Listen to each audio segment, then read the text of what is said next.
2026 será um ano de muitas mudanças no futebol brasileiro, desde adaptação ao calendário, mudanças nos regulamentos, novidades dentro e fora de campo e até mesmo criação de novas competições. Com a temporada de 2026 perto de começar, eu decidi separar cada novidade anunciada pela CBF e tentar explicar cada uma delas nesse vídeo. Eu sou o Gabriel e aqui eu falo um pouco sobre o futebol e suas histórias. Antes de começarmos, eu gostaria de pedir o seu like e a sua inscrição. É muito simples, é só clicar nesses dois botões aqui embaixo do vídeo, pois isso ajuda demais o canal. Então bora pro vídeo.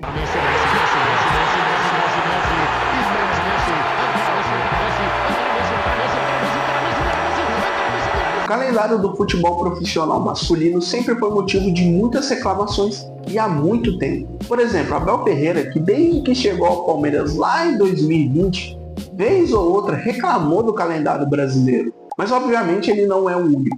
Outros treinadores também já reclamaram do calendário. Depois de um bom tempo, a CBF enfim fez muitas adaptações ao calendário que já estarão em vigor em 2026. Obviamente elas não são perfeitas, pois muitos times já terão compromissos importantes pelos estaduais com uma semana depois dos jogadores se reapresentarem, ou seja, sem tempo para fazer aquela pré-temporada. E o porquê que as competições vão começar tão cedo? Pois no meio do ano teremos a disputa da Copa do Mundo. Por isso, as competições como o Brasileirão, Copa do Brasil, Libertadores e Sul-Americana vão precisar parar. E elas retornam apenas após a disputa do Mundial, lá nos Estados Unidos, Canadá e México. Sendo assim, a CBF ela fez uma redução drástica nas datas disponíveis para a disputa dos estaduais, caindo de 16 para 11. Cada federação estadual já anunciou as mudanças no regulamento de suas determinadas competições e alguns campeonatos terão início agora no final de semana do dia 10 e dia 11. Embora as competições não comecem todas no mesmo final de semana, elas têm uma data limite para terminar, que é no dia 8 de março. Ainda em janeiro teremos o início do Brasileirão Série A. A CBF ainda vai definir os horários dos jogos, mas a primeira rodada está marcada para o dia 28 de janeiro. Ou seja, vai ser aquela baita dor de cabeça para os técnicos dos times da primeira divisão. Eu imagino que muitos treinadores vão utilizar os jogadores principais para as rodadas da Série A. Já o estadual, a tendência é que eles utilizem mais jogadores da base e aqueles jogadores que não são considerados titulares. Eu imagino que teremos muitas surpresas nos campeonatos estaduais, pois é a oportunidade perfeita para os times do interior sonharem com o título. Mas isso não quer dizer que eles terão apenas a disputa dos estaduais logo no começo do ano. Isso porque em fevereiro muitos times irão disputar a primeira fase da Copa do Brasil. E a competição também terá muitas mudanças que eu vou explicar um pouco mais pra frente desse vídeo. E logo nos primeiros meses do ano já temos jogo valendo taça. A CBF anunciou que teremos mais uma edição da Supercopa Rei, que reúne o campeão da Copa do Brasil contra o campeão do Brasileirão. Então, no dia 1º de fevereiro, Flamengo, atual campeão brasileiro, enfrenta o Corinthians, atual campeão da Copa do Brasil, na Supercopa Rei. A CBF ainda não definiu o horário, mas confirmou onde será a partida. Ela será realizada novamente em jogo único, lá no Mané Garrincha, em Brasília. E em fevereiro também temos o primeiro campeão continental. Isso porque a Recopa Sul-Americana, que reúne o campeão da Sul-Americana e Libertadores do ano anterior, será disputada no dia 19 e dia 26 de fevereiro. Essa partida vai reunir Lanús, atual campeão da Sul-Americana, contra o Flamengo, atual campeão da Libertadores. Voltando para falar um pouquinho do Brasileirão Série A. Ele será disputado 18 rodadas antes de fazer uma pausa de quase 2 meses. A primeira rodada vai acontecer no dia 28 de janeiro e será disputada até a 18ª rodada no dia 1º de junho. Depois disso, como eu expliquei, terá a pausa para a Copa do Mundo, retornando somente no dia 22 de julho. A competição ela retorna para a disputa das outras 20 rodadas, com a última rodada, a 38ª, marcada para o dia 2 de dezembro. O Brasileirão Série B está marcado para começar no dia 21 de março. Assim como a Série A, a competição também vai fazer essa pausa para a disputa do Mundial, retornando depois do Mundial para a disputa das outras rodadas. E a última rodada está marcada para o dia 28 de novembro. A Série C ela começa somente em abril, no dia 5, indo até o dia 25 de outubro. Já a Série D também começa no dia 5, mas termina no dia 13 de setembro. Série C e Série D, ao contrário da Série A e Série B, não farão a pausa para a disputa do Mundial. A Libertadores vai começar no dia 18 de fevereiro, terminando no dia 28 de novembro, mas novamente fazendo aquela pausa para a disputa do Mundial. A Sul-Americana começa no dia 8 de abril e termina no dia 21 de novembro, também fazendo a pausa para o Mundial. E no meio disso tudo temos as Copas regionais. A Copa do Nordeste está prevista para começar no dia 25 de março e terminando no dia 7 de junho. Embora haja uma redução de 13 para 10 datas, a competição terá um aumento de participantes, ou seja, de 16 clubes, 20 equipes vão participar da Copa do Nordeste. E nessas mesmas datas, do dia 25 de março ao dia 7 de junho, teremos a disputa da Copa Verde. A competição também teve um aumento de número de participantes, saindo de 30 para 70. E como eu disse lá no começo do vídeo, teremos a criação de um novo campeonato, a Copa Sul-Sudeste. Ela também será disputada entre os dias 25 de março e dia 7 de junho, mas ao contrário das outras competições, serão apenas 12 participantes. E vale acrescentar um detalhe para a Copa do Nordeste, Copa Sul-Sudeste e Copa Verde. Os times que vão disputar as competições da Conmebol, ou seja, Libertadores e Sul-Americana, não vão poder participar dessas Copas. E chegamos até a Copa do Brasil. Essa pode ser um pouquinho mais confusa,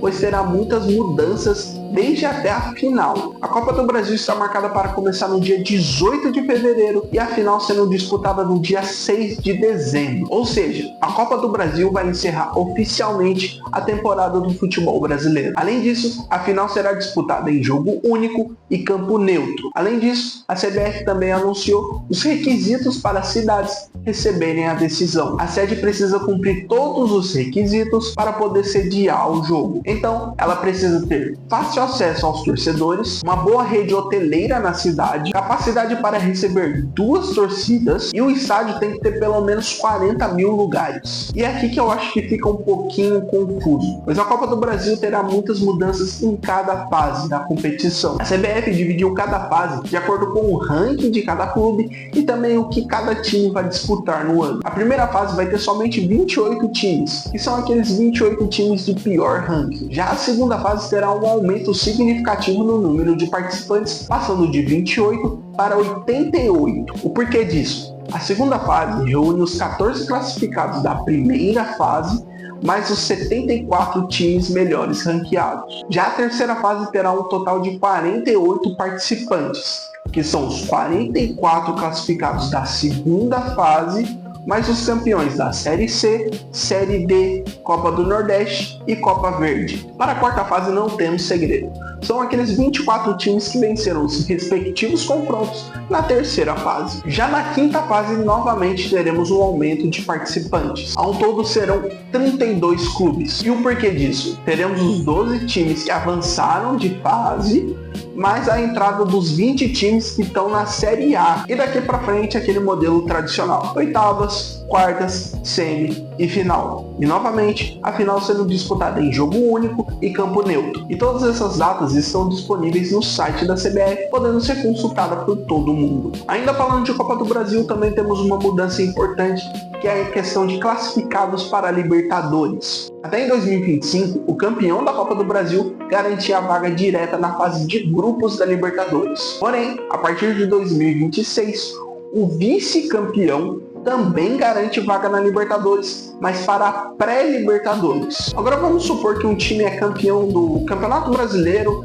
e campeão da Copa do Brasil. Como fica essa questão da vaga? Por exemplo, o Campeonato Brasileiro em 2025 terminou com o Flamengo sendo campeão, mas vamos dizer que ele também fosse campeão da Copa do Brasil. Obviamente ele não teria 2 vagas na Libertadores, ou seja, ele se classificaria para a Libertadores pelo Campeonato Brasileiro. Sendo assim, o segundo finalista da Copa do Brasil iria também para a fase de grupos da Libertadores. Mas a vaga para a pré-Libertadores da Copa do Brasil, que seria dada para o vice-campeão, ela não passa para os semifinalistas da Copa do Brasil.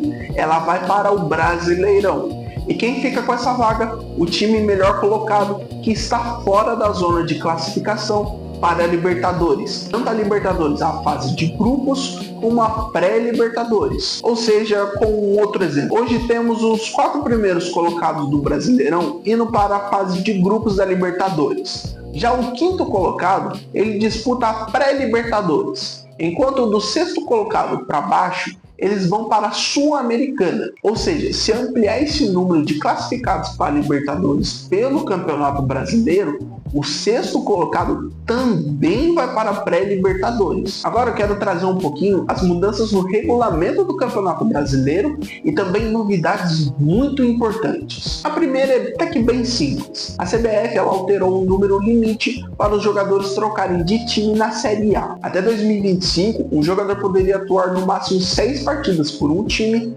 para poder ser liberado para jogar em outro time na Série A.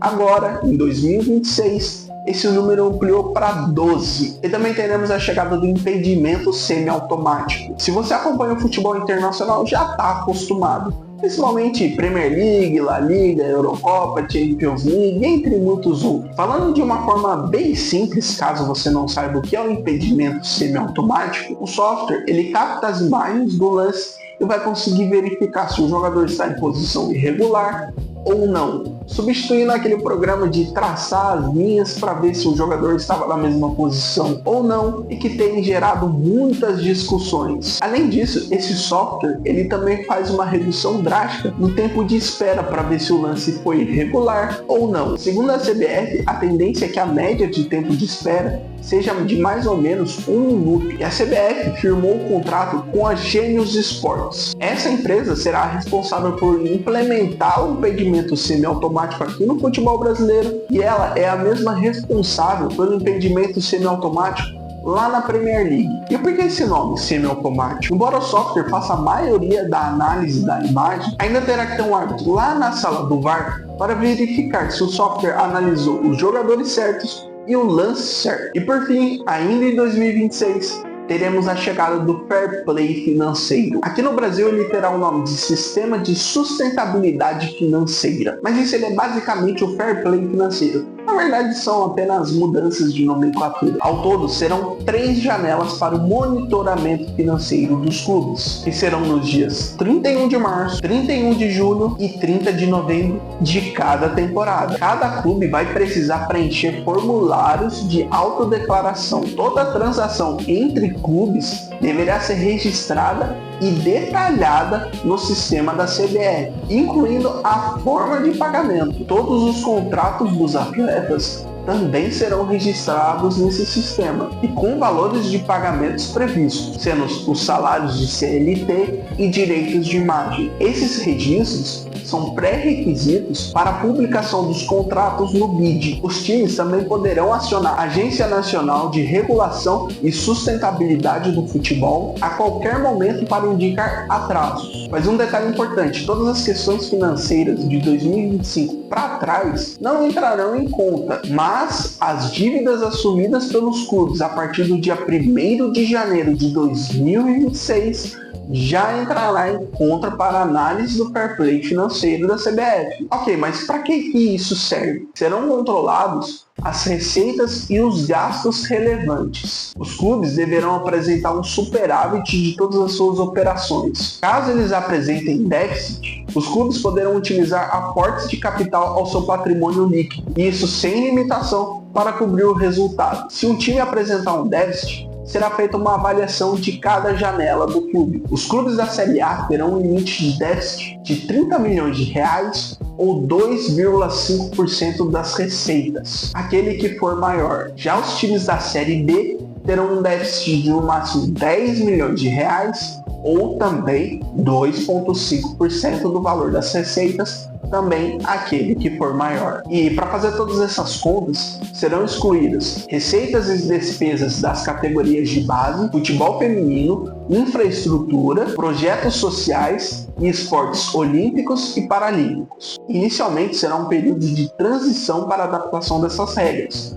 entre 2026 e 2027, com os times podendo receber advertências. Mas O regulamento estará em vigor em vigência plena a partir de 2028. Além disso, os times podem gastar até 70% do valor líquido de suas receitas. E esses gastos são em transferências e aportes para gastar com o elenco, que são salários, direitos de imagem, encargos e assim por diante. E como eu disse, em 2026 e 2027, caso um time descumpra essas regras, receberá apenas uma advertência.